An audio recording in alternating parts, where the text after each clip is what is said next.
All right, so this video is going to demonstrate a front post, back post technique that can create a ribbing in a pattern to finish off a hat, to put on cuffs of a sweater, you name it. This is a great technique to use.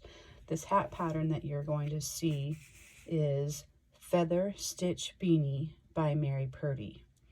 And her original pattern called for a different ending on the hat, and I always modify every hat I do, and I put this ribbing on the edge instead of whatever the pattern calls for, because I'm crazy like that and I change things.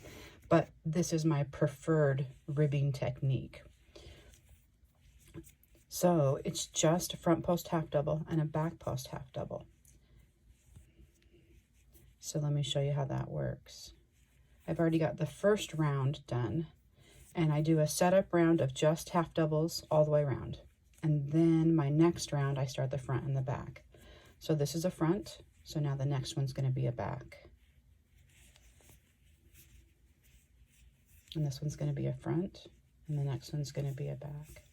Now, when you stack fronts and backs on top of each other, you want to make sure you're not going down a row and that you're only getting the one you want to from. So this would be row 1, row 2, row 3. We're not dipping down to row 1 to do front posts. We're only dipping down to row 2. So whatever the row is directly below the row you're creating is the row you want to dip into. You don't want to go all the way down to here. There's a trick to get that. So this beautiful V that our stitches create gives us our boundaries. So the next stitch should be a back post half double. And there's our border at the top. So I do my yarn over, and instead of trying to get around the post, I just target that braid at the top. And I go under this one and then back out right directly. Oops, that's a front post. Back post, we're going to go this way. It's right below that V. And I grab it and pull it up that way. And I'll show you on the front. So instead of trying to wrestle and get around the post of this one, because what can accidentally happen is you can get below row 1 instead of row 2. So I target way up high and stay high, and I get just below the V and just below the V. Essentially, I'm still, oops, there. Essentially, I'm still behind the post, but if I target up high, then I don't accidentally get row 1, I get row 2. And then you still get your front post.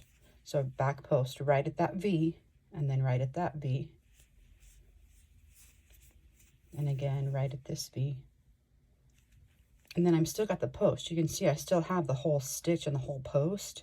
I just am not wrestling with the row below. It keeps me very, very high on the stitch, ensuring that I don't capture the row below. Oops. And I do that all the time. Okay, so let's try that again. Back post. We're going to go here and then out there. Grab our yarn,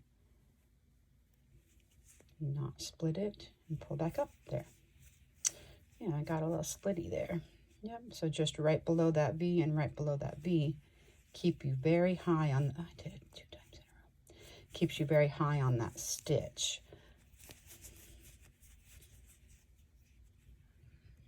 Let's see, what am I doing wrong here?